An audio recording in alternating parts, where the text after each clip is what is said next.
Anna, how you doing? Here we are. We are live, I believe. Yep, we are going live. Hello, how are you doing? I'm very well, thank you. Looking forward Yes. to this interview with yourself. Yes, I know. Likewise, here's the first one. Well, first out of many, hopefully.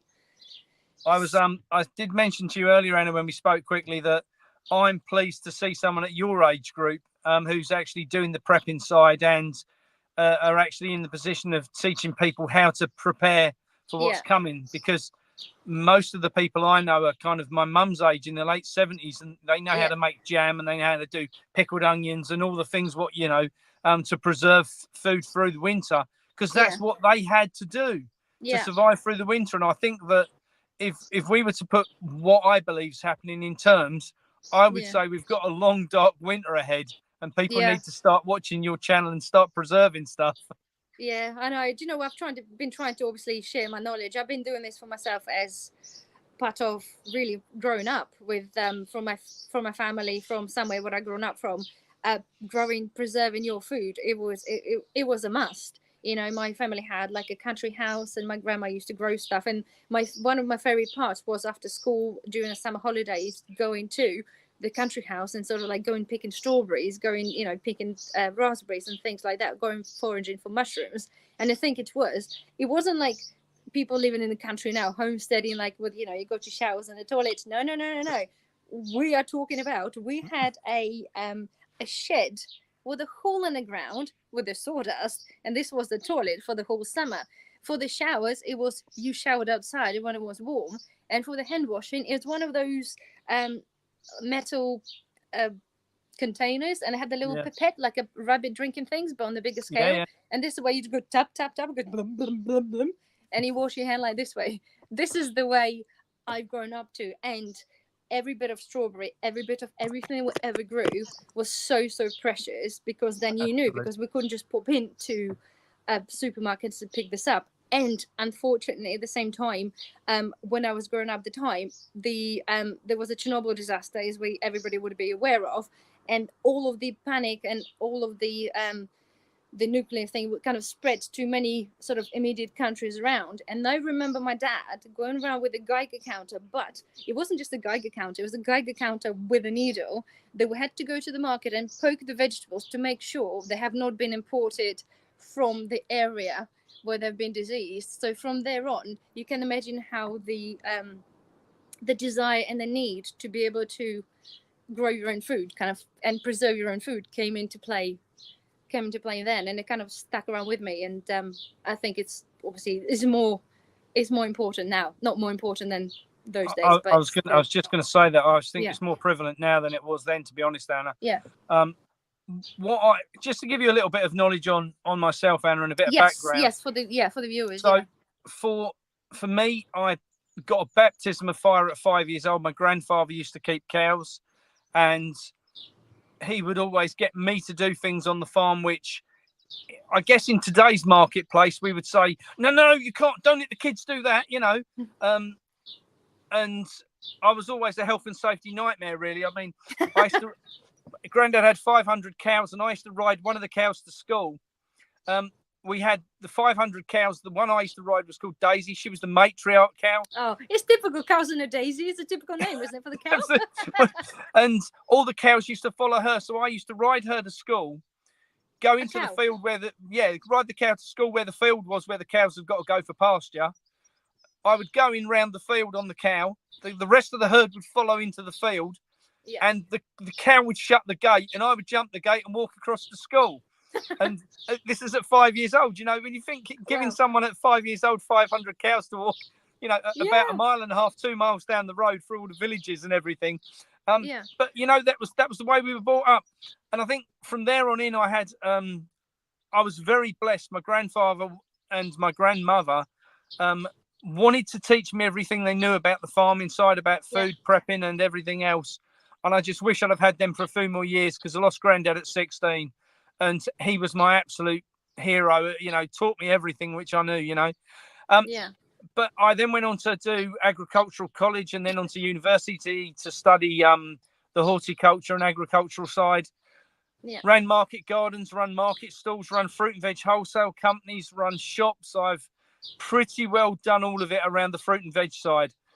So the farming's always been in the background. Yeah. I've always grown, whether on what sort of scale that was, but I've always done that. At present, we're on a 90-acre site. We've got 90 or 19? 90. Oh, lucky man. We're on a 90-acre site. We've put down this year some vegetable growing beds, which are about, I guess we've got about 2 acres in total, which we're going to do this year. And none of that's commercially farming. It's all by hand. It's all done on a small scale, just small beds, and it's very heavy soil where we are. So we've had to improvise. That's for yourself, though, isn't it? For yourself, for your family. No. This is a bit of both. So earlier this year, Anna, I have a pet hate towards supermarkets. Many do, yeah. Many do, yes. So I, in my wisdom, launched a shop on the farm. Which is on a 14-foot by 7-foot trailer, so we didn't need any planning permission. Okay. And we've set that up, so I supply that through the fruit and veg wholesale side. That is with inside a CIC which we run, so the community interest company benefits from the shop sales.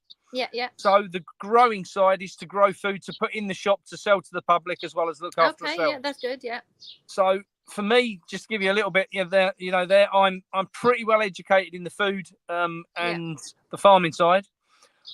I've studied. Nobody was doubting. No. I just to give you a bit of background, really, Anna, because of course.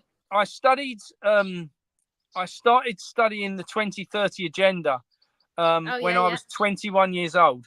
Okay. And a friend introduced me to it, and for a year I laughed it off and said to him, "You're just crazy, man. Farmers are always going to want to grow food. That's what they do. That's what they love. That's what they enjoy. That's what they're there for." And I believed that all the way down the line until this year, when I got involved in the No Farmers, No Food campaign. I was one of the first 7 people to kick that off. And what we saw was that the between the government and DEFRA and the banking industry, that we have been, how should we put this? Coerced down a road of removing farming, because farming's a silly idea that just produces food. What we'll do is we'll grow CO2, of course. Come on. Absolutely, the dangerous stuff called CO2. The gas of life. So as a result of that, we ended up that we have seen tens of thousands of acres this year of good, agricultural land put down to solar panels, buildings, windmills, flowers, anything not to produce blinking food. Yeah.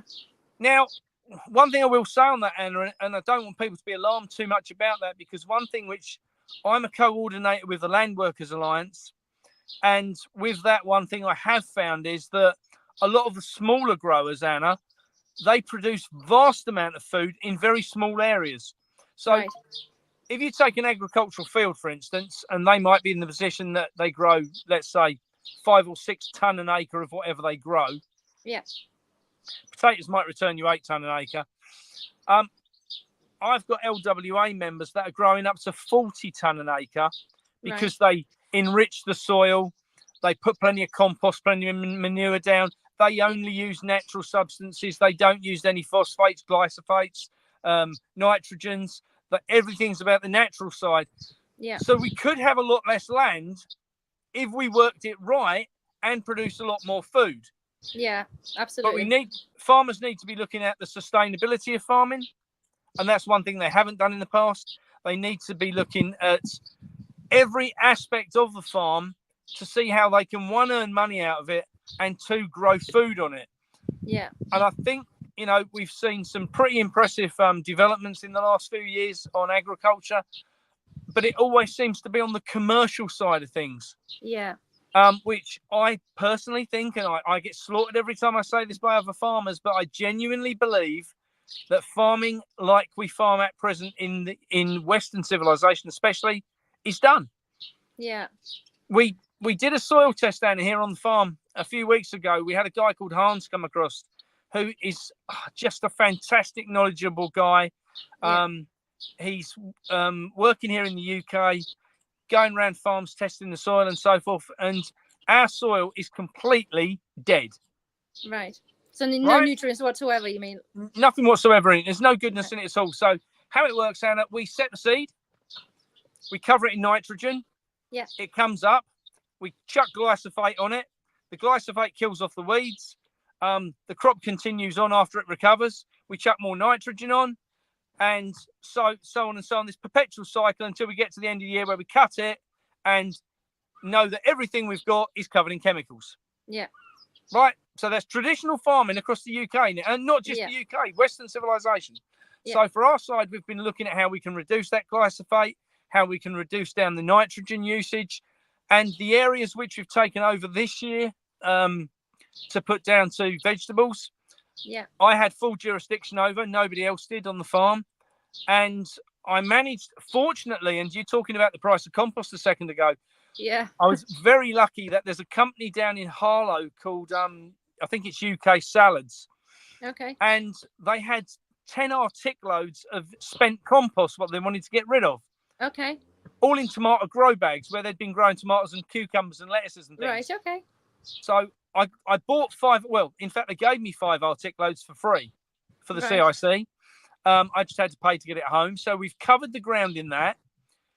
We've just lightly turned that into the soil because, again, I'm a no-dig person. So it's about trying to get the goodness into the ground naturally, letting the worms take it down rather than you ploughing it in because it doesn't do any good. I don't know if you're aware of this, Anna, but when a farmer ploughs a field, and I talk here from a farming point of view, I'm a passionate plougher, okay? Okay. We're not a passionate plougher. So when I'm going down a field, ploughing it and turning the soil over, I love to see the lovely straight lines. Yeah, okay, that's fine. It's like people cutting the grass, isn't it? Similar kind of thing. So here is the problem with that style of farming, and this is something I've learned in the last couple of years. So if you take the top 9 inches of soil, what you turn over with a plough, imagine that's a skyscraper. Yeah. And everybody who lives at the top should be there. And everybody who lives at the bottom should be there. When you plough it, you turn it completely upside down. And it takes a whole year for everybody to work out where they're supposed to be again and get back to where they're supposed to be. The microorganisms and the bacteria, there's things like that, right? All the things that have got to be there naturally need to be there. So it takes them a year to get back to where they need to be. And then what do we do in a year's time? We fucking turn it over again. Yeah, I understand. Do you know what? I always wondered the no dig thing, and I always imagined that is for lazy people. I'm talking about on the smaller scale, like the gardeners. People say, I'll go no dig because Because you just can't be asked to go and pick up a spade and dig the thing. But now I understand a bit more. But I'm a digger, but purely because when I build my raised beds, I've bought some topsoil, and when it gets compacted after a season, it's honestly nothing would want to grow through it. All I have is alpine type weeds growing in there because it just becomes really compacted. So I have no choice as to dig it and dig in stuff in it.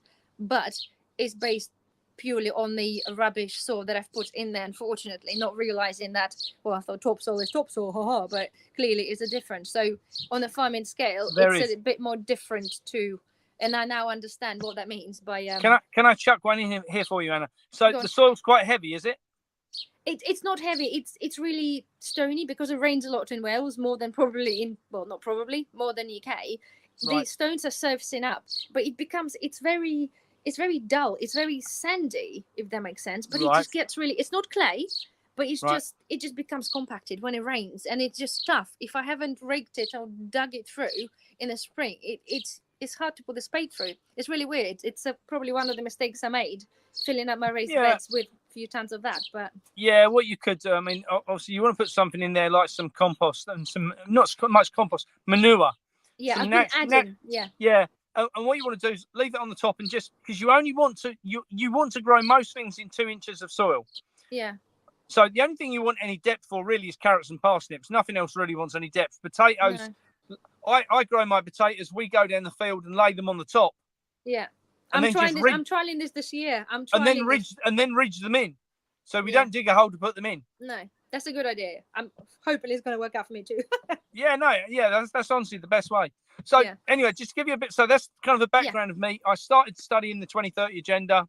I quickly worked out, after I sort of come to realise and came to understand and believe what was going on, that we needed to change things. And I've got 5 kids, I've got grandkids, and I'm terrified for their future, I have to say. Especially with what's happened this year with the weather, Anna, because I think that's happened this year is really given us a taste of, if they don't want us to have food, we won't have food. Yeah, I think for many people it's I think if you follow the agenda and what it's planned for us, it's the food is kind of such a big part of the whole thing, isn't it? It's all food ties and in water together, but you need to know the ins and outs, what it is exactly the final idea is. And if people follow the 2030 agenda, they'll know what the outcome is. It's nothing, be happy and eat bugs and lab produced meat that cost 100,000 for the first burger they made. Good money spent, well spent, isn't it? Absolutely. Imagine how many sheep you could have bought with that. Yeah. Imagine how many sheep you could have bought. Yeah.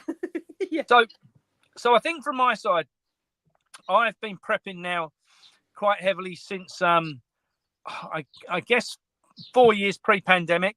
Yeah. So you count yourself as a fully blown preparedness person? Yeah, absolutely, 100%. Yeah. So we have a food store here on the farm, which is a 40-foot container, which is all kitted out with food and beverage and so forth. Yeah. Excuse me. So because I'm in the food trade as well, and because we grow stuff, we like we'll know that we have a lot of certain things at certain times of the year. Yeah.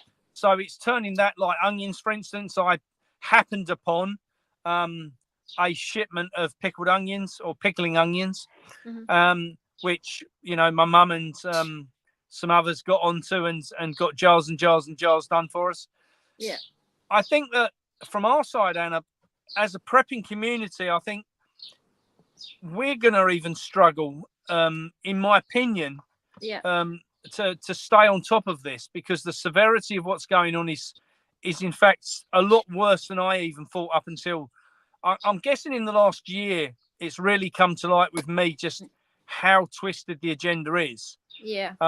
And the more I tried not to worry about it, the more I found myself worrying about it, because I'm 56. I've had a really, really good life. I've lived in a country. I've lived in England all my life. I've lived in a country with no war, no civil war, somewhere you could walk down most of the streets in the country at night without being, concerned for your well-being. Somewhere where there was always enough food, somewhere where there's always enough water. And the thought of not having that for my children and grandchildren really bothers me. Yeah. So for me, I've made provision best I can. It's all we can do, isn't it? Yeah. To extent, yeah.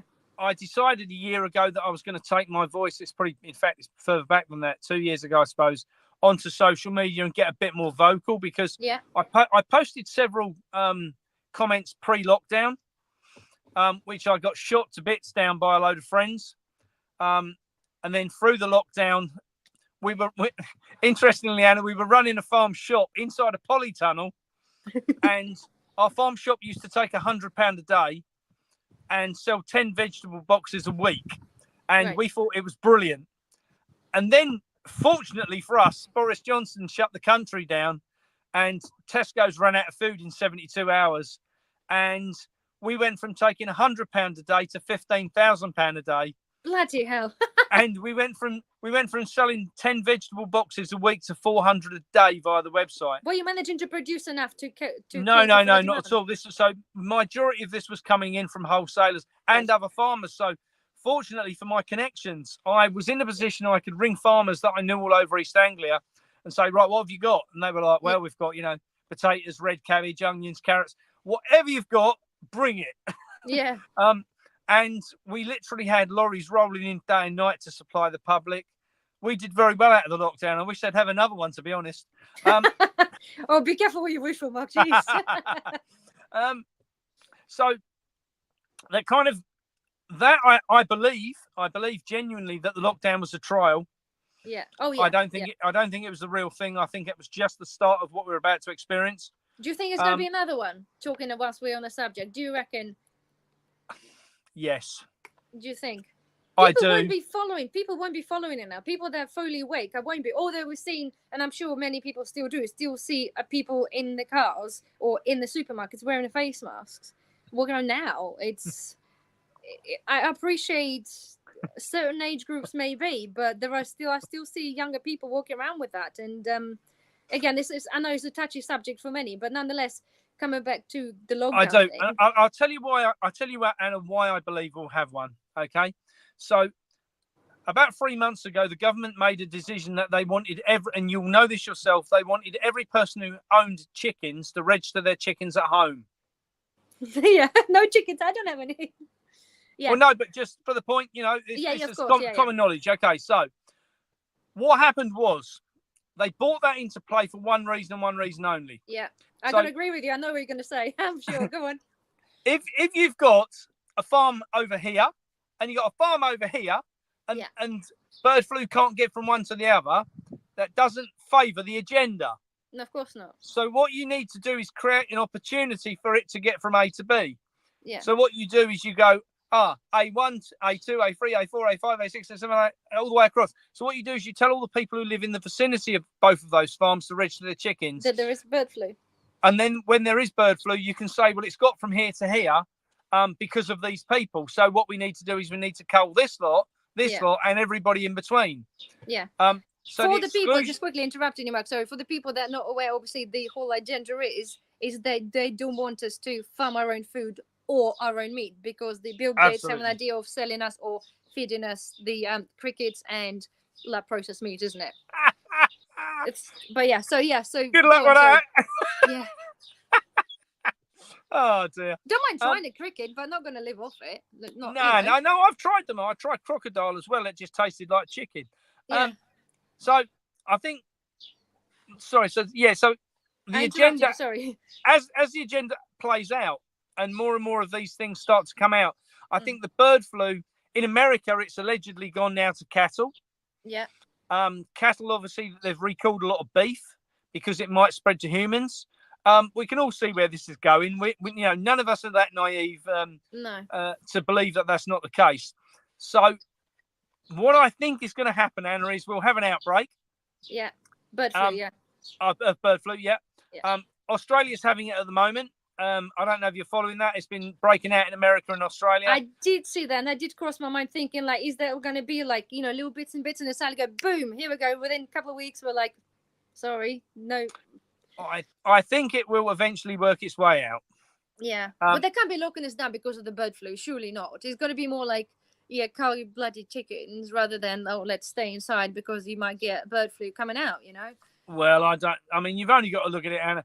How many people do you know that died, and I mean died of COVID itself? Yeah. I personally don't know anybody. I know lots of people that died, that people said, they died of COVID. But when you actually dig into the death certificates and things, they've been writing it off on that. They've been writing it off on that. If you got hit by... In East Anglia, if you got hit by a bus, you died of COVID. You died of COVID, yeah. During the times, it wasn't. No, I know you got to be... You have to be really naive.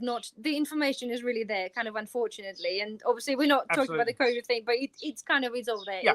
You got to read what you want to read out of it. But my thing is, with the chickens, coming back to that, for example, obviously we get to the food shortages in a minute, but it's all trying to explain the bigger picture to people that hopefully know anyway. The whole thing, the registering your chickens, initially it was a guidance. It's like you have to register your chickens, like you have to register your crossbows, and like okay, it's just a guidance, you could do if you wanted to. It's advisable. And then now it's going to be compulsory from October. So the point is you have to register the flock. So, for example, if we're talking about the bird flu spreading, let's just say, okay, I have chickens. Let's register that. Chickens. Doesn't matter how many I have. Certainly doesn't matter what breed I have. And it really doesn't matter. All you need to know is that I have chickens, and that's that, right? Why do I need to know the amount or the breeds? What's the difference? Because if this spreads, to say, okay, the idea is that they notify you when it happens. Okay, you have chickens, here we go. Bird flu is there. Why do you need to know the breed? They're all affected. Why do you need to know the quantity? No, right? Can I ask a question then, Anna? Go on. In today's woke world, where a boy can identify as a girl and a girl can identify as a lollipop, and you can be a pineapple if you want for the day. Amber banana today. You know, whatever people. What could you not just not register your chickens on the understanding that they're, you know they're carrots or they're puppies, or, you know, surely there has to be a way. I just don't identify as a chicken keeper. I'm just me. That's Absolutely. It. I'm not. I just choose not to identify. So good luck. You know, you could. It's a good point, though, isn't it? It's a good point. Everybody bends the rules to fit their own agenda. yeah, their own personal agenda. So yeah, I'm not a chicken keeper. I'm just a person. You know that. Just that. Identify as them. They. Listen, if it works for them, why can't it work for us? So, so I think that's how they will slide in the next pandemic. Yeah.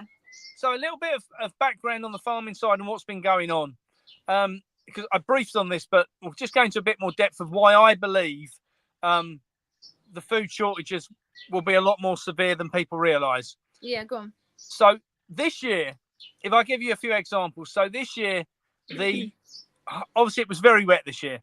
Yeah. So the carrot farm which we use, for instance, for our wholesale company, they have a situation where they normally have 6 weeks a year where there's no carrots grown on that farm. And for that 6 weeks, we import French carrots. Right. So traditionally, they'll run out. We have a 6-week window where there's nothing, and then they start lifting again, okay? Yeah. So I went over in March, and I said to the farmer, I said, I must be coming up for our break. And he said, well, it's not that simple this year, Mark. I said, oh, why is that then? He said, well, we've got a bit of an issue. He said, come with me. And they're on really, really soft, peaty soil where they are, just on the side of the fens. Mm. And he said, can you see that? And in the middle of the field is this tiny little bit of a tractor sticking out. And the tractor is up to its cab. Sunk in the ground. Buried in the ground. Now, he said the tractor and the equipment on the back, which is the carrot lifter, is about £675,000.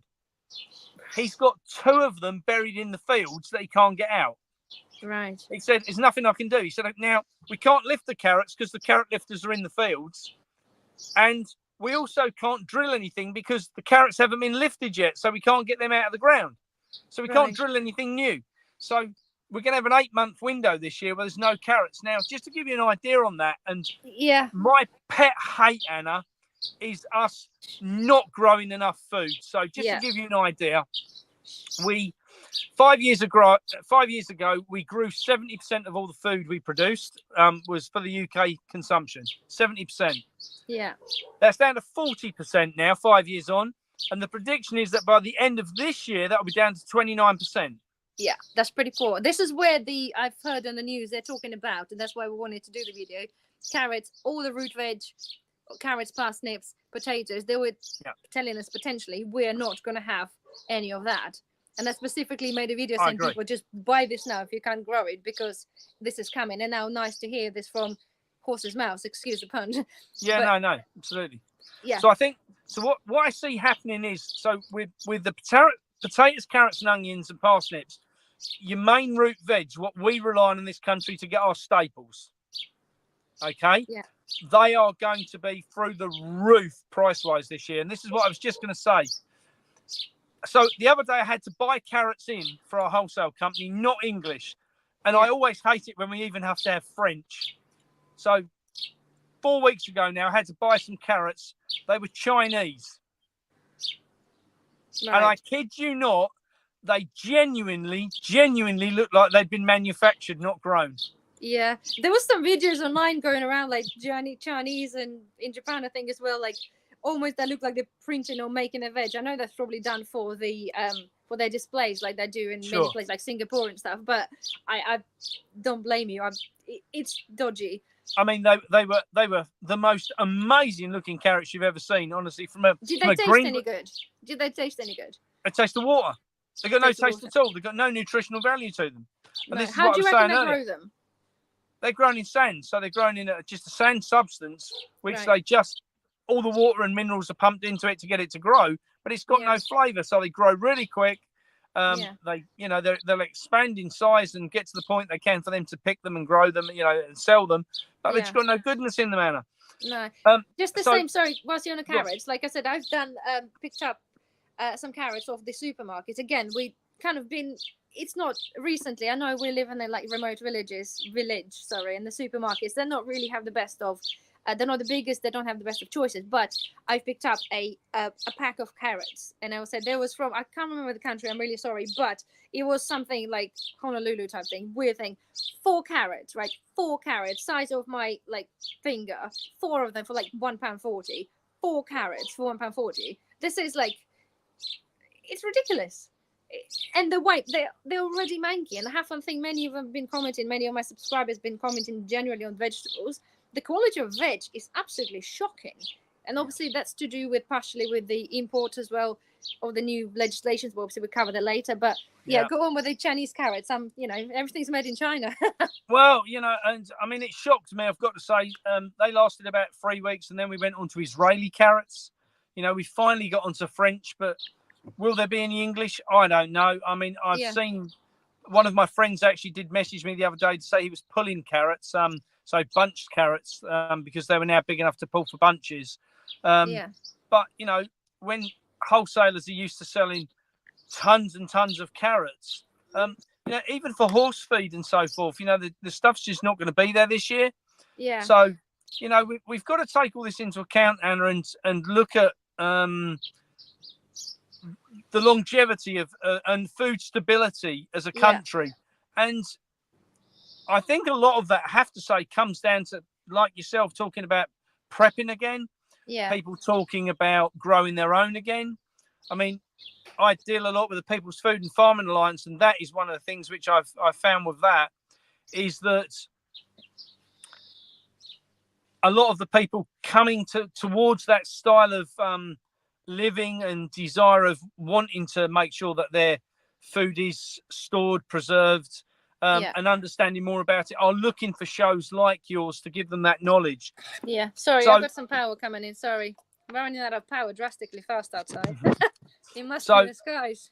Yeah. So, thank you. I can see that more and more people are moving towards that sort of thinking about looking after themselves a bit more. Yeah. And I think probably over the last sort of, in my lifetime, especially, in the last 30, 40 years, I've seen this literally slide away from us. When I went to school, all right, I'm going back 50 years when I first started school, but 50 years ago, we were in the position that we went to school. We had a garden. The food we grew went to the kitchen. The kitchen fed the children. The children knew where the food came from. It tasted good. It was full of nutrition. And that was slid away from us. We don't need to worry about going outside now, kids, and gardening, because But why not though? But exactly, why not? I've grown up the same way as what you say. They taught us in the days when I was at school, like many years ago. I'm not saying how many, but they taught us. We had a cooking classes, and the boys had like woodworking and DIY stuff, right? Women's on the days we have to bring in their own food, and we cook stuff, and then we feed the boys. But we knew when you're the age how to hold a knife. Do you know what I mean? We knew how to do stuff. And the same with growing this, you knew exactly how to handle your food and do everything. But no, sorry, let's discuss 70 genders at school now at the age of 5 rather than teaching the kids how to do that. Again, it's not something obviously we're covering, but the point is there, why are we not teaching the food? It's like, what is life? We need to know how to do this. Our children need how to know this. Nowadays, they're also reliant on microwave meals and that, but suddenly if there's no power you can microwave, what the hell are you going to do? You need to know how to slice the carrots rather than buying pre-sliced carrots, Absolutely. Even with the outbreak now of the stuff, but anyway, that's it's another thing. I know what you mean.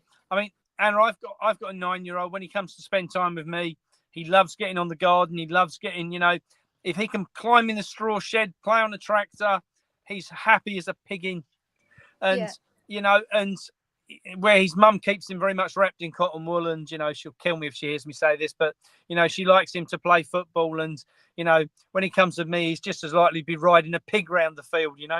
And I think fun. Kids need these experiences. Kids need these experiences. So the question is, where do we go from here, Anna? Because people like myself, yourself, you're prepping, you've got an idea of how to grow food, you've got an idea. one thing I've seen over the past, and I'm going to say last few months especially, especially working with the PFFA, we put out a thing for ambassadors.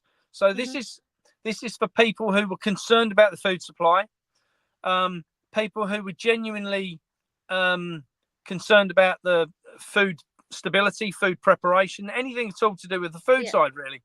And we've got some amazing people. I think there's about 60 people come on as ambassadors across the UK now, from scientists, climate change scientists, soil people like Hans who came on. We've got farmers on there, raw milk farmers on there. So a complete collection of people who just want to see food. And I say food, not farming, food done in a different way. Yeah. And they're all going out and talking to people in their community. And we'd like to get, at the end of the day, we could have thousands of ambassadors on there. Yeah. And that would be my absolute end goal, really, to get as many people who know about food. People like my mum who have got, 76 years worth of knowledge of food. Yeah. Teaching other people how to preserve food, because, I just, it worries me considerably that not just the fact of not having any food. That's only one part of it, Anna. Yeah. The bit what scares me more than anything is, for me, if I hadn't got any food, I could still go and find food. Yeah. I could walk around the hedgerows, around the fields, and I definitely know that I could forage and feed myself. Yeah. Could I do it for a family? I don't know. Could I do it for a village? No. No. What I do know is I could protect myself and my partner and so forth. So where does, that knowledge really needs to be passed down? Yeah. And really, really fast. Because even if you're the best prepper in the world, Anna, and I say this from the point of, how much food we have in storage all the time. Of course, yeah. It ain't going to last forever. No, of course not. No. Right? So I look at it and I think to myself, well, hell, where do we go from here? Yeah. Because, you're in that position all the time where you think to yourself, oh, no, we're covered. And then you start looking through your preps again, you go, yeah. Excuse me, you go, oh, crikey, I haven't got enough batteries. I hadn't thought about the matches for the candles. There's always something you can add to it. Yeah, it happens to me quite regularly, especially on the thing. And I'm obviously knowing what currently happening, and you kind of look back and thinking, how much is enough? And I know I've done the video like to say how much we need for a year, and it's like, okay, and you look at it, it's like, but year is nothing. The time just flies by. But understanding is for people, but like to say, I'm trying to encourage people to forage and do stuff. But I think unless you fully on the line of understanding what is really truly happening, and you truly believe that, only then they will sink in and people think, okay, let's actually learn to forage. I've been foraging since my early years, literally, like I said, from the country.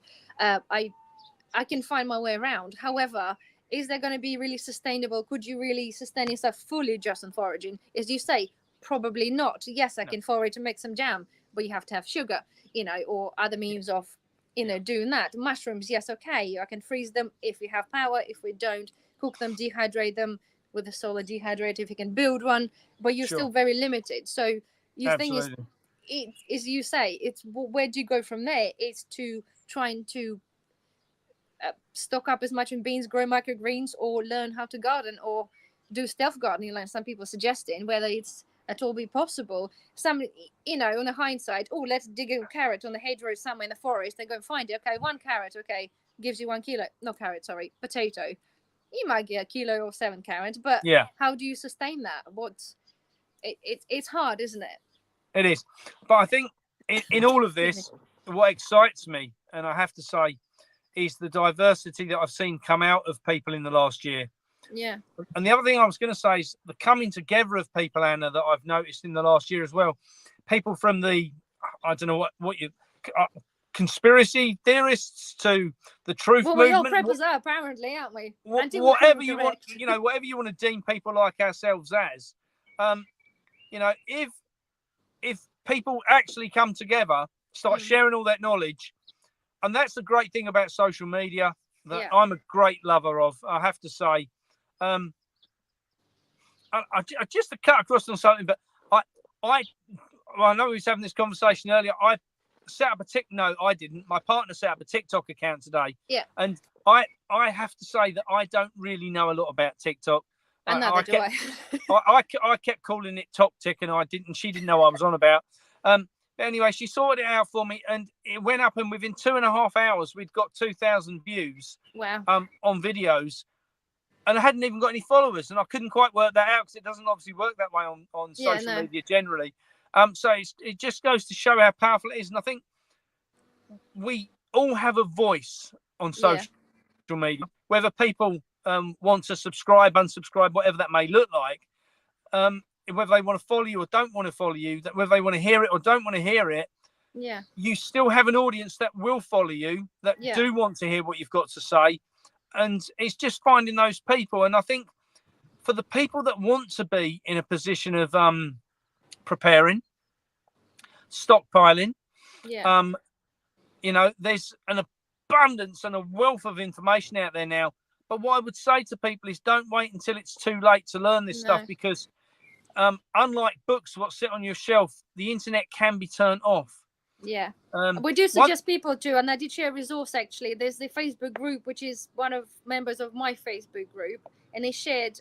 Their Facebook group is about people uploading the PDFs of the books of knowledge, not just for prepping, but we're talking about there was medicine, solar lighting, growing, anything. And there's literally the guy's got about 3,000 books uploaded, and it's all for free, and it's all thanks to the community. And I've started this as well because I have I don't have enough money to spend on say all the books I want to buy, because some like 50-60 pounds for some prepping book. It's like, no thank you. Yes, you have to invest in a little bit of ink and a bit of paper, but you can print books that cost like 70 pounds for the fraction of price, for like £5-7. Absolutely.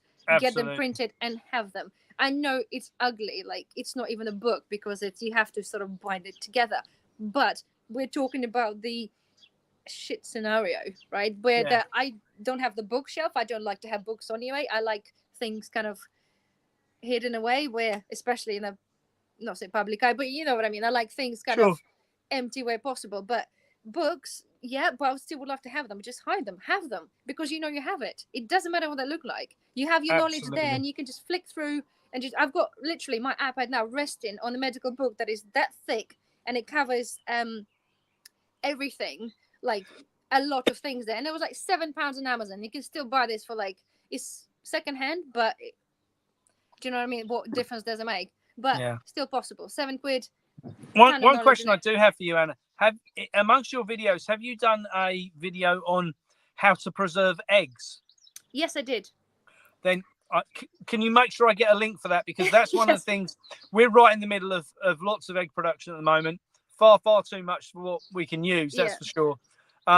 So that's one of the things what I want to learn about is how to pickle them. You use lime, don't you, to lime water? No, I don't trust that. Right, okay. I've done 2 videos on, but generally there's a ways to generally preserve eggs, like freezing. You can salt them, you can obviously pickle them, blah blah. And then I did the dehydrated one, where I compared to the raw and cooked eggs, which is again, it's a bit of a myth buster according to some things. But yes, you can dehydrate raw eggs if you have a dehydrator. But there's the way to preserve this, but I don't trust the lime method. For the fact is that it seeps through the membrane obviously into the eggs, and it's very I would not say it's controversial. It's very much going to be 50-50 to people that have done this and it worked. I don't like the idea of my eggs soaking in something that is not particularly that natural, because if you look into the idea of that lime, yes, to some extent is a natural substance, but it's not really natural for us to be able to want or need to consume that. I've seen some fails, but I'll put the link some for you to have a look. There's other means and ways of doing that, and dehydrating is kind of the better way, and pickling if you like pickles. For me, the reason I asked the question is because for me, I've been looking more and more at the kind of the 2-year prep stuff, where a lot of pickled stuff you can keep for 2 years and so forth. You can grow short-term food, you can have tin food to give you the mid to long term. Then what? One of the things which I'll just cut into this because it's something that excited me. So a couple of years ago on the farm, we found in one of the barns, which hadn't been used for years, a metal bin what was full of grain. Okay. And we haven't used that barn. That barn hadn't been used since, probably 2-3 generations back. And, we kind of, everything gets pushed to the sides and we use the middle and, don't go in that corner. No one's been there since 1937, Oh, I know what's coming then, I think. And we found a metal bin which was full of grain. So we set it on the farm. And unlike the traditional grains which we grow now, they grow to about sort of 18 inches tall because we don't, farmers don't traditionally now want the stubble. Right. So they obviously banned burning the stubble off on the fields because that was bad for the environment. Yeah. So we end up with choppers. What is the worst or better than a cow shit farting? It's probably right up there. Cow shit or farting, yeah. So, we can't burn it anymore. We was chopping it up and putting it into the ground, but the trouble is it doesn't really break down quick enough. So you can have a couple of years before it's done any good for the ground. Yeah. And you can't look at all this. And then we got this grain and it grew at nearly 3.5, nearly 4 foot tall. And it's thick. It's like more like cane. And it was thatching straw. So it doesn't produce a lot of grain, but it produces these fantastic straw, almost like a reed, that you can use for thatching. And we've grown that now for the last 3 years on the farm. This is the third harvest we'll have done with that. Yeah. And it's already sold before it's come off the field. So this is thatching you're talking about, the ones that make thatched roofs from? Yes. Right, okay. So we've got thatchers that want that to thatch roofs locally because it saves them buying in reeds from, the fens up in Norfolk and so forth. So this is, again, where I say about farmers growing something that people want.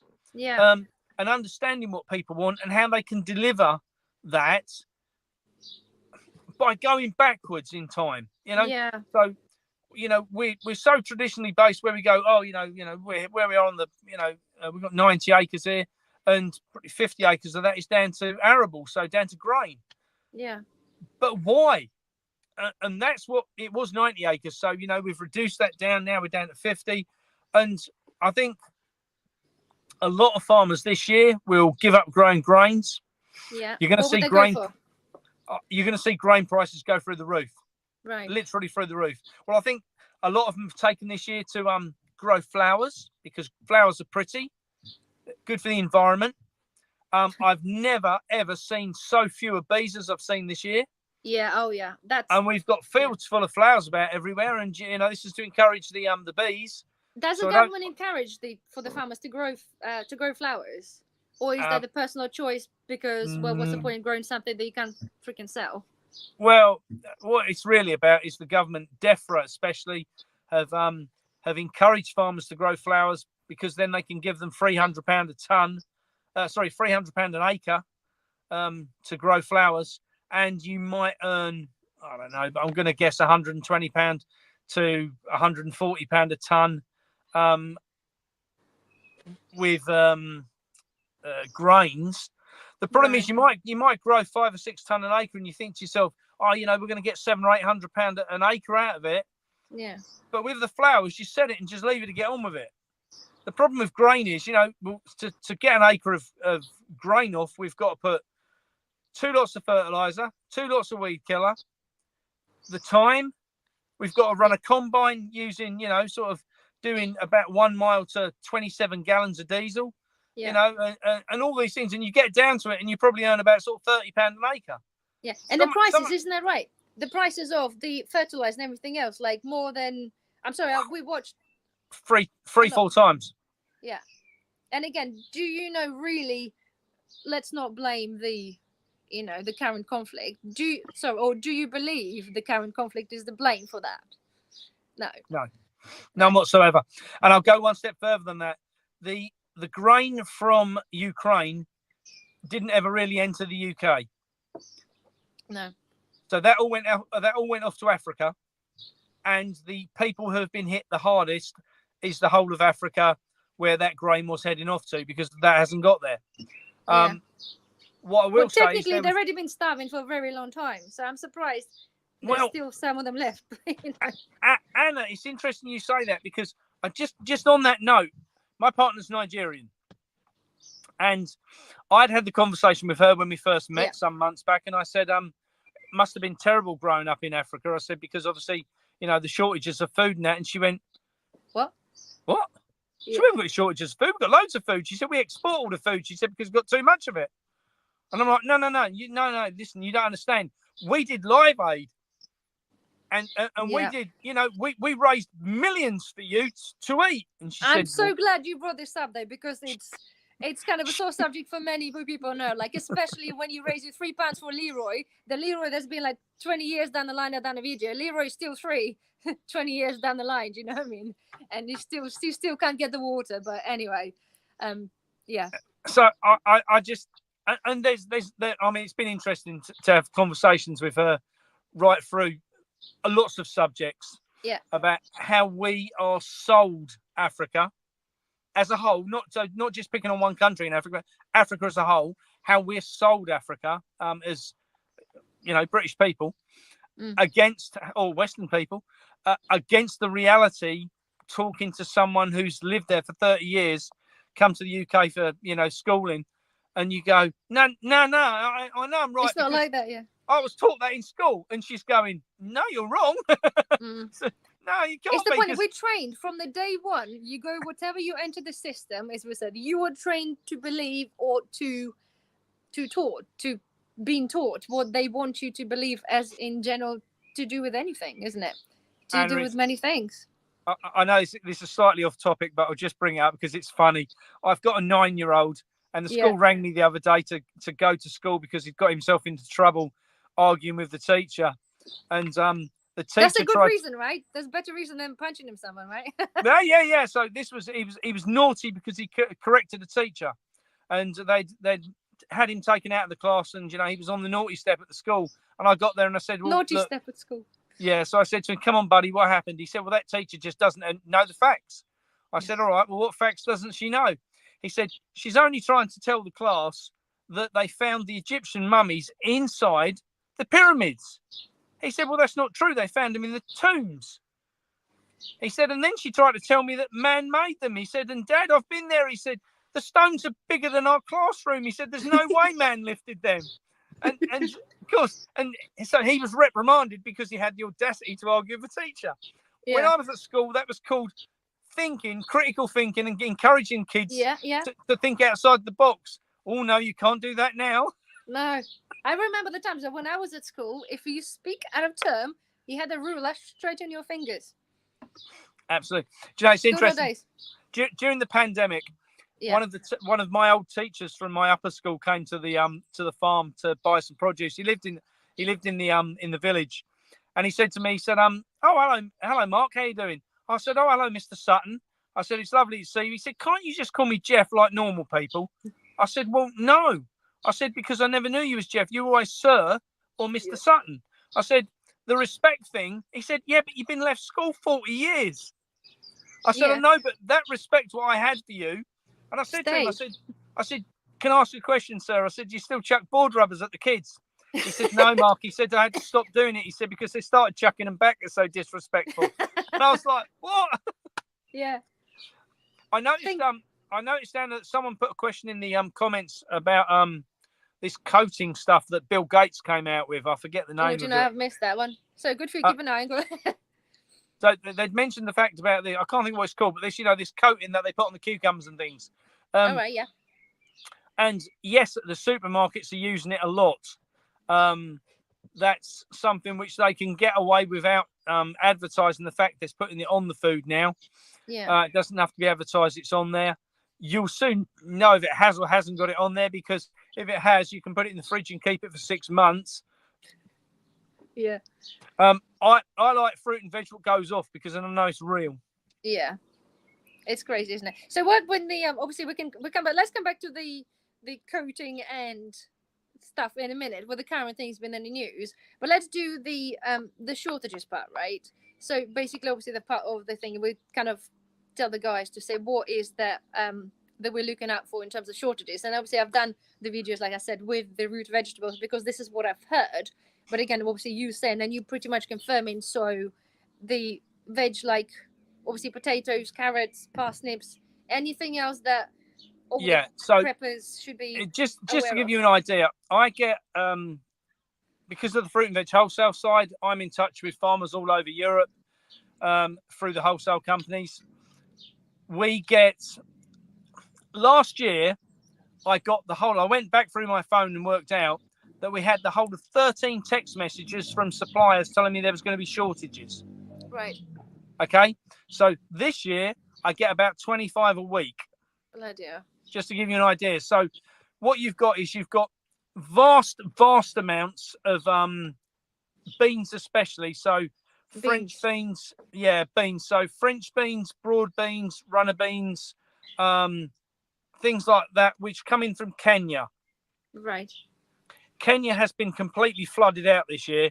You know, I know you're surprised at that because Kenya's in Africa and it never rains in Africa. Yeah. And what Now are they they doing? did Dubai until recently, yeah. Yeah.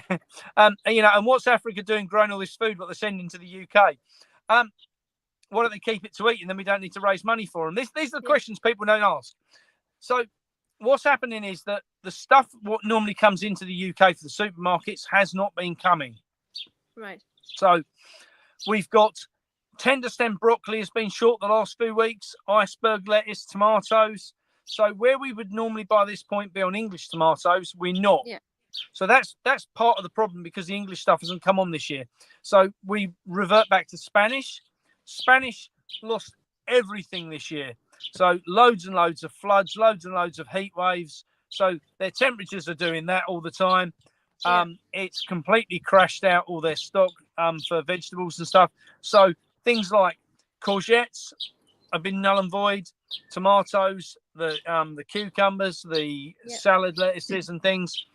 So that they're then having to find that in other parts of the world and fly that in or import that in, whatever that looks like.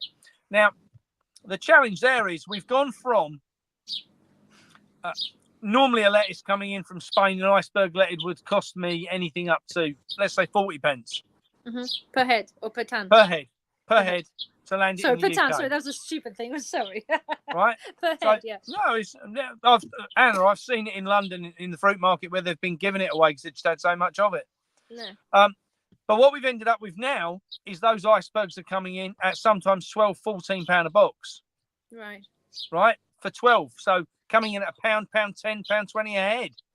Right. Now, what we're seeing 2 weeks ago, tender stem, for instance, tender stem went from £6.50 a box to £29 a box. Wow. French beans, sugar snaps, normally £15 a box, went up to £69 and then £73 a box. From 15 to 69. Where do they come from? Kenya. Jesus. Kenya hadn't got any, so they were importing them from Turkey. But they're so easy to grow in UK though. Beans, all the stuff is so easy. I have them peas, like, a bit slower, but they're growing. They don't need really a lot. They don't need greenhouses. We can grow a lot of this stuff under plastic, Anna. And again, it comes back to what I was saying earlier. Farmers need to rethink farming. That's one of the things we've had to do on the farm here this year. We're in the process of putting up some polytunnels. They're going to go up over the course of the next couple of months so that we've got those for the winter and going into next year. Yeah. I think we've got 6 frames which we're going to put up. They give us, I hate to think how many square meters of, hundreds and hundreds of square meters of ground under plastic. That's going to achieve 2 things. One, it will give us a longer growing season. And 2, all that nasty stuff what's been dropped by aeroplanes. That's going to stop that falling on the veg and onto the ground. So that's going to give us a lot of clean space, which we've not had.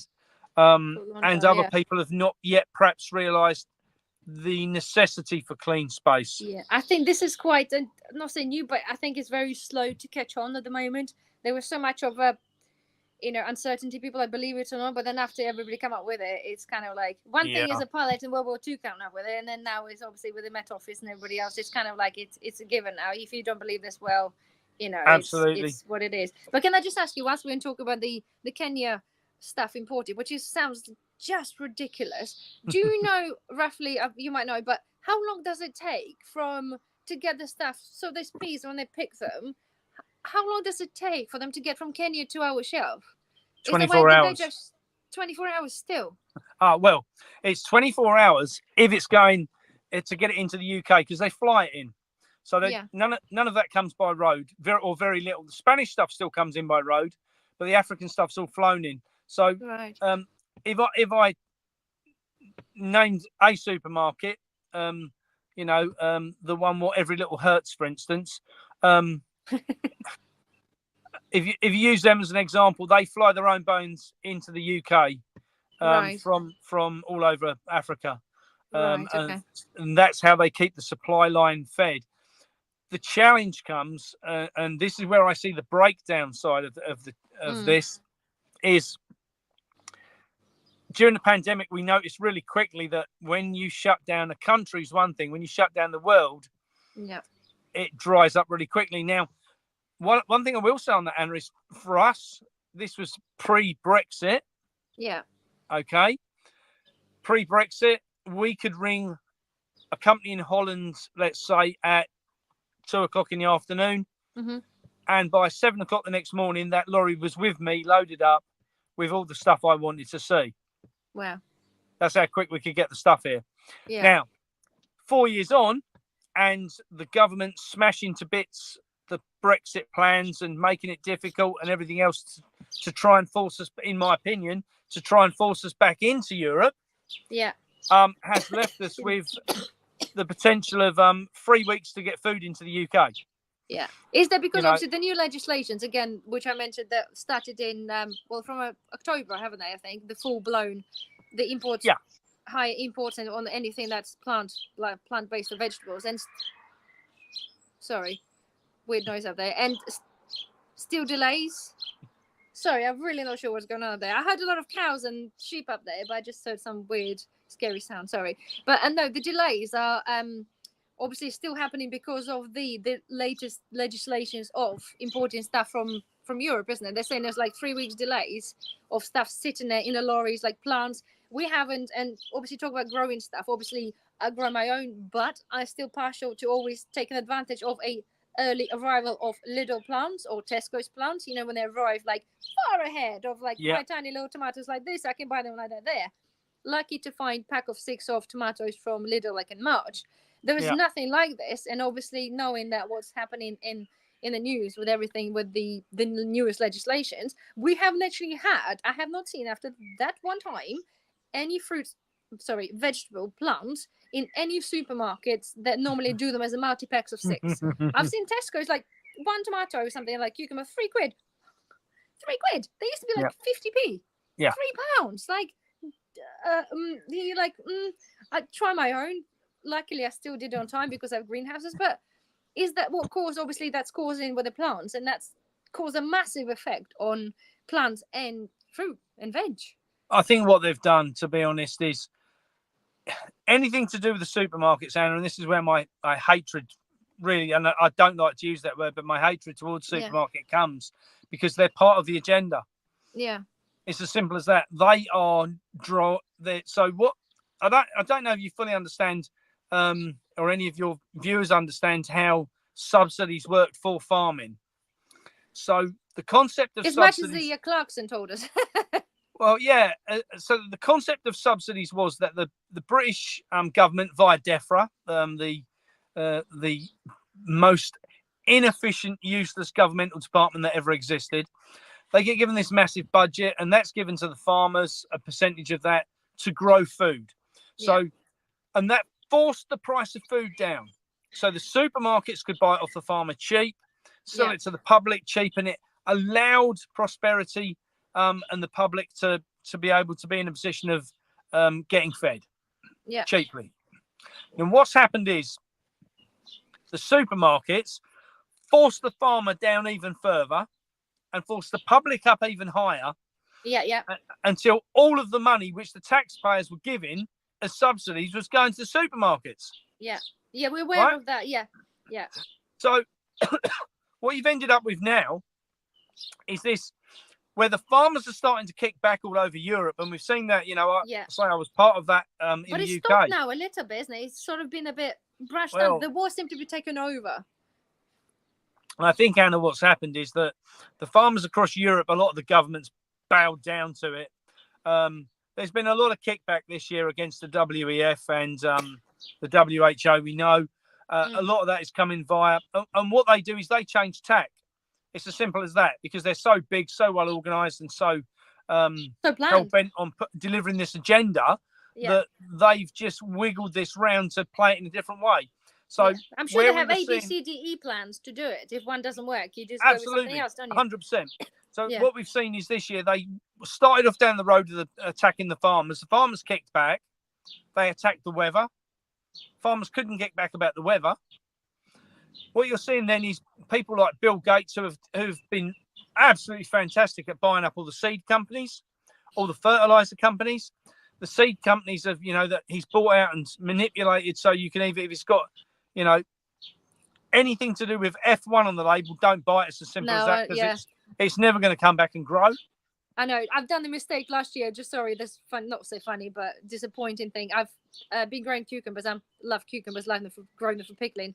I've last year planted F1. I did known for just to keep up with the weather, a quick cropping one, and I can't remember the variety, but anyway, I planted F1 and I planted the normal heritage variety. And I was so taken by this cucumber. I've been saving this. It was growing so well. So basically I left it to mature. And it was the one I was so adamant it was the heritage variety. So when I've come to open, I took a picture on Instagram, like the massive, really nice big cucumber. Like I was so happy, like, yay, look at me. And then I've cut this open and the seeds were absolute, basically. It was, and I'm like, oh, I kept the wrong cucumber. I was gutted. I was almost in tears because I ate all the other ones, been dealt with, and that proves the point that the fact is. Well, you're right, and give thought to this, Anna. What would you have done if we were, let's say, in a less fortunate position than we are at present? Yeah. And you were relying on those seeds for next year. Wouldn't you? Yeah. Exactly. So, yeah, I think. So we've got different things which are occurring around the food shortages. So the dairy side has been slaughtered this year because they do not want us to have any dairy. Hence the we're going to have cow diseases and everything else. Yeah. Cows keep farting, so we've got to reduce the cows. Got to reduce the cows. Got to reduce cows. Got to reduce cows. Sheep this year have been, and I do believe this is over the over what's coming down from above. This year isn't that the new thing here with the sheep disease? I've seen something news as a new sheep, something that's now affecting sheep. I've clearly missed that. I clearly missed that email.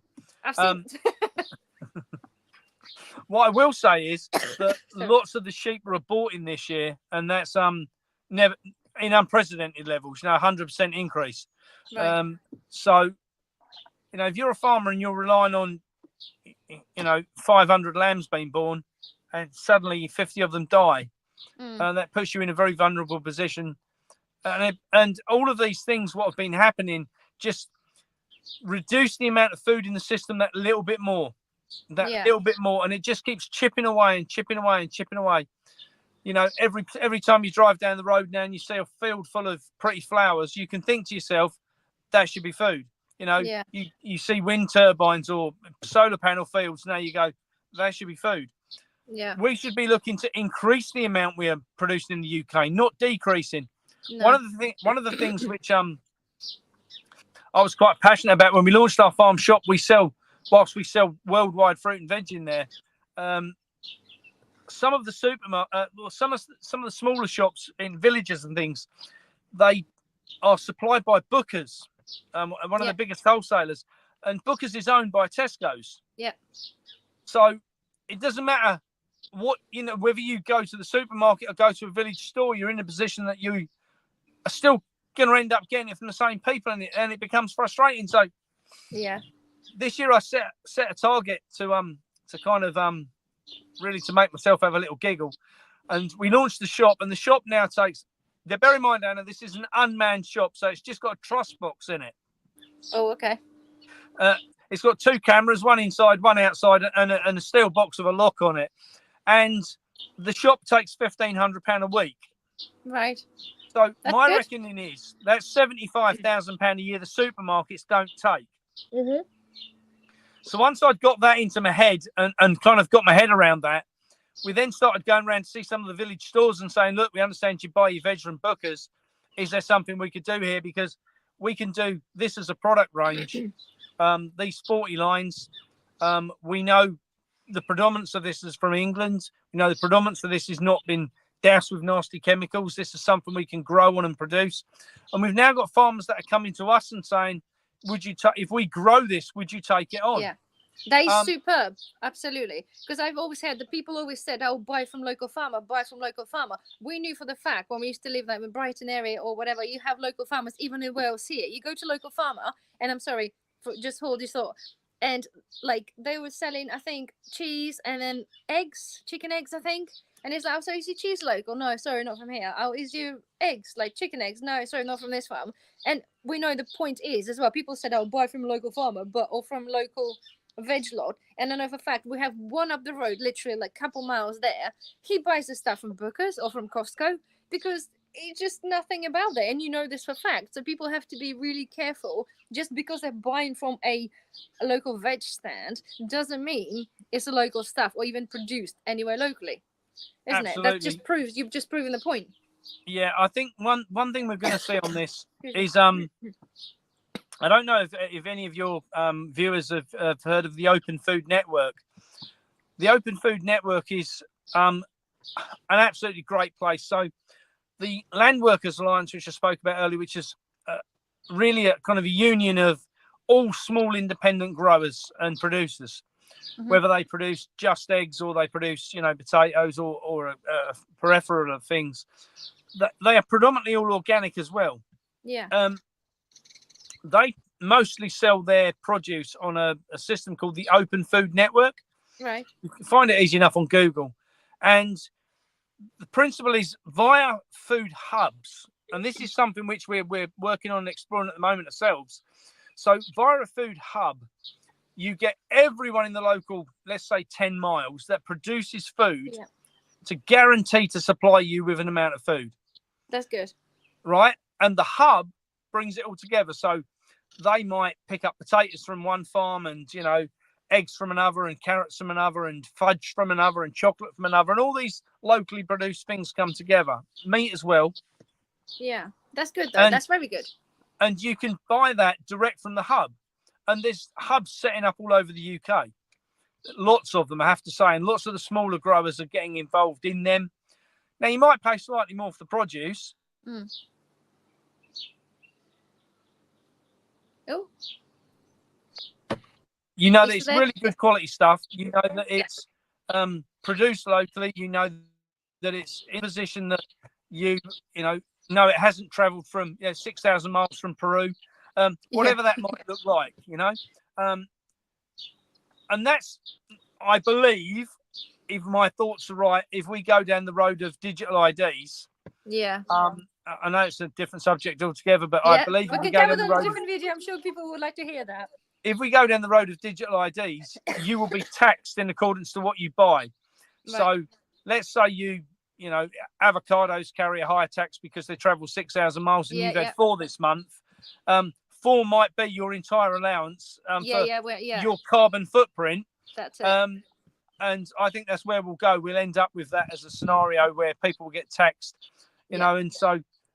Or reporting people that haven't registered their chicken to get you some extra credit scores. Not credit scores, but the social credits. Yes.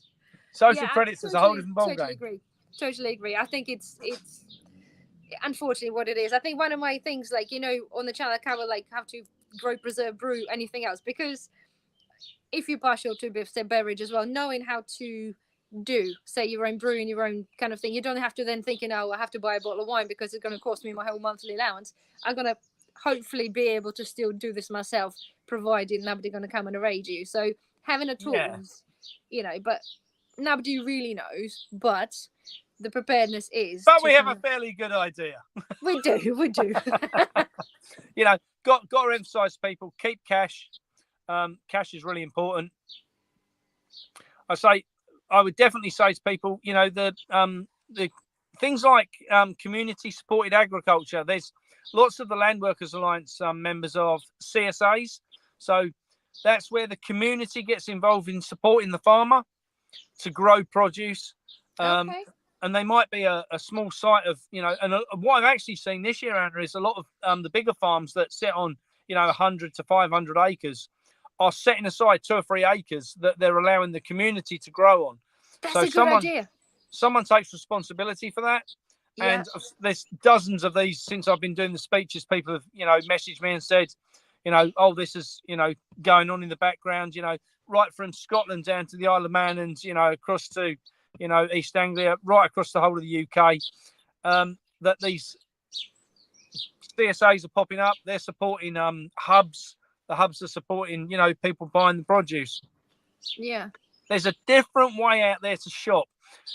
If I could leave the video tonight with telling your followers 2 things, the 2 things for me would be ditch supermarkets and keep cash. Pay everything you can pay possible in cash. Yeah. Go to the wall, get it all out, take it all out of the wall, and pay for everything in cash, because every day they're learning more and more information about us, about what we buy, how we buy. This is all being put into the AI and all being fed in, and it's coming up with answers that we don't want to ask the questions about. Yeah. Thing is, with addiction, totally, it's hard for an average person generally, because obviously, like say the nappies, like nappy, baby food, that kind of thing. You can't really go and buy this in the farm shop. So we're still somewhat, a lot have to rely. And even the prepping stuff, as much as I hate Tesco's, is still there, and I'll still shop because my tins and stuff, although 100%. I have a pressure canner, I still can't produce enough to do. So I'm still going to rely and still go and buy from, from Tesco's or Asda's or whatever, and just go and stock up with that. 100% agree. A big percentage of our stocks came in through the supermarkets, because for me, whilst I can buy things like beans and lentils and rice and things like that in 25 kilo bags, things that I wanted tin stuff for, whilst I can go in Macro, for instance, and buy catering tins, it's still Tesco's. Yeah. So people have to be realistic. When I say ditch the supermarkets, ditch them for your everyday stuff, your things that you can get elsewhere. Yeah. Fruit, veg, meat, bread, the basics you can get elsewhere. Smaller businesses, Take that money away from them. Give it to local producers and growers. That makes a massive difference to the economy. Supermarket shareholders don't need another yacht. No. It's as simple as that. Yeah. Buy a farmer another tractor. That's much more fun. Yeah, absolutely. No, that's great. And obviously the last thing as well is to encourage people to grow. I know not everybody has the space, but it is, I think it's important, isn't it, to just encourage people just a little bit to grow yourself, just to take that pressure away of, like, lettuces. I know we're probably, obviously, I'm pretty sure you've got obviously somewhere to be, but the things like what's happening currently with E. coli and stuff, and it's like, I generally grow my own. In the winter, I buy, but now do you know what?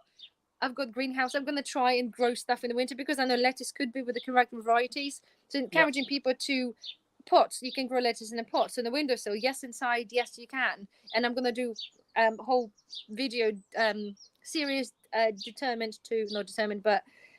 basically aimed at people that are home and not sure if they don't have a garden. I'm going to be growing stuff inside, like shelving, greenhouse, don't know, we'll see later, but to see what we can grow inside regardless of the season, and just to prove the point, really.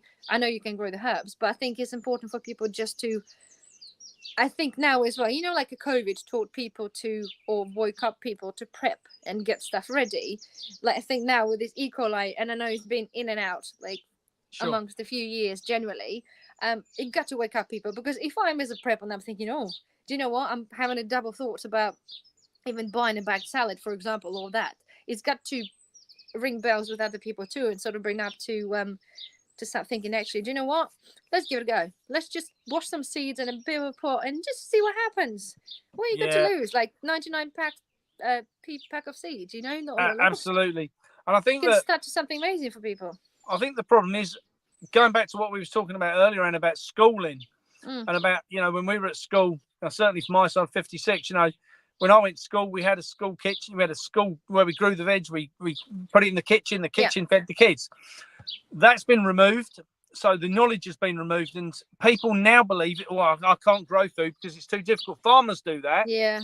And they think it's, and I think that's one of the reasons that they probably bought out degrees for farmers, because, then it must be difficult. This guy's been to university for 2 or 3 years. The degree, yeah. He's got a degree, you know. Well, let me tell you, as someone who holds a farming degree, it ain't worth the paper it's written on. No, but it's not easy. Would you say it's easier to grow in your own personal space than a farming? Because there's no heavy... God, yeah, 100%. 100%. Yeah. Plug and go. There's no heavy machinery. There's no learning how to do the machinery. You just know your seasons. There's plenty of information online for people to do it. You plug, 100%. Plug and play type thing. Well, plug and grow. One thing I would say is that when I started prepping, I remember I was watching name of the show, Appalachia Homestead. She's an American lady, does a lot of prepping and farming and so forth. Yeah. And I watched her for a good few months, and she was fantastic. But I was going to say, one thing which stuck in my mind that she spoke about was, you know, how many people are in the house. So she said for every person in the house, you would feed them 3 times a day, something, right? Yeah. So if you look at plates of food and go, right, 3 plates of food a day, and you look at what you can produce in the garden, is a tiny amount against 3 plates a day. Yeah. Three plates per person per day. So if you take, that's 1,000 meals a year per person, times the amount of people in the house. So, you know, if you've got husband, wife, couple of kiddies, you know, you're looking at 4,000 plates potentially per year that you need to find. Yeah. Now, if you don't grow anything and there is nothing, then you are in an awkward position. Yeah. If you can grow something within that, and you're in the position that you can reduce that 4,000 down to, I don't know, 3,500. Even by foraging with something else as well, isn't it? Yeah. Absolutely. Or stockpile. Yeah. You know, and if you've got some in storage as well, and then you can move those lines back. You say, okay, well, we're only going to get 2.5 meals a day, whatever that might be. The challenge comes when people haven't got anything in store. I mean, one thing I saw in the last few years was the biggest thing I benefited from was not the point of people were saying, oh, you know, you've got all that food stored and it's not getting you, you know. But when I actually started using it and I was looking to replace it, how much the value of food had gone from a tin of beans at 28 pence had gone to £1.10. You know, it was like, wow. Yeah. If you buy food now, the worst case scenario is you will beat food inflation. You'll save money. Yeah. So, you know, I would say to anybody, if they're sitting on a few quid in the bank, don't keep it in a bank because they're going to go and they're going to lose everything. That's a certainty.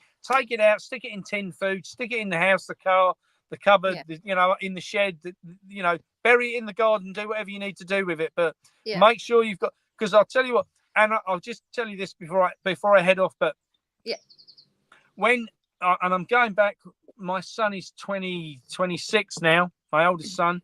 And when he was 10, my wife and I separated, and I decided that I was going to go back to my parents' house to lick my wounds. And I'd always been the dad who'd worked extremely long hours to put food on the table. Yeah. And my kids decided they wanted to come and live with dad. So when the kids come to live with me, kind of 6 months running to Christmas, we ended up a slight challenge that instead of starting at work at 3 a.m, I couldn't start till 9 when the school gate opened. I had to be back at 3 to pick the kids up, and I couldn't work till 10 o'clock at night, and all these things. And my income just dropped, and I'd left the house, left all the savings to my wife, thinking she was going to look after the kids, and you know, then they realised they wanted to live with dad, and I ended up with no food, and ended up 2 days before Christmas, and I'll just tell you quickly the story because it broke me at the time, and if I can get through telling the story without crying, I'll try. But a friend of mine who's a chef and one of my best friends came to see me on the 23rd of December. And he was talking about Christmas, and he said, oh, what are we going to have to eat for lunch then? And I said, well, I haven't really got anything in the house. He said, what do you mean you haven't got anything in the house? I said, well, I'm short of money. I've got enough money to go and get the kids presents tomorrow. I can either get the kids presents or I can get food. I said, and they're not going to remember if they had beans on toast on Christmas Day, but they're going to remember if Santa Claus doesn't turn up. So I went and bought the Christmas presents and thought to myself, well, you know, so I messaged my mum and my dad and said, you know, oh, what's happening Christmas Day? And Mum said, oh, darling, we're already away. So I messaged my older sister and she said, oh, sorry, Sparks, you know, we're away. And I messaged my younger sister and she said, oh, we're at so-and-so's for dinner. And I was like, Christ, I thought I was going to be able to scram a free dinner somewhere, you know, with me and the kids. And suddenly I've got the presents and I've got no food in the house and no money. And I thought, hell, tomorrow's Christmas Day, you know, or tomorrow's the 24th, you know, and at 6 o'clock on Christmas Eve morning, there was a commotion outside, and I thought, I don't know what that is, you know, and I'd gone outside, turned the outside light on as a car drove off, and outside in the porchway was a box of fruit and veg with a big turkey on top with all the trimmings and everything, and it and a Christmas card on it, and the Christmas card said, "Just know that somebody loves you and somebody cares." And there was a copy of the film Pay It Forward, and he said, and the message said on the card was, excuse me, the message on the card said, "When the time is right, pay it forward to somebody else." Yeah, that's a good way. Yeah.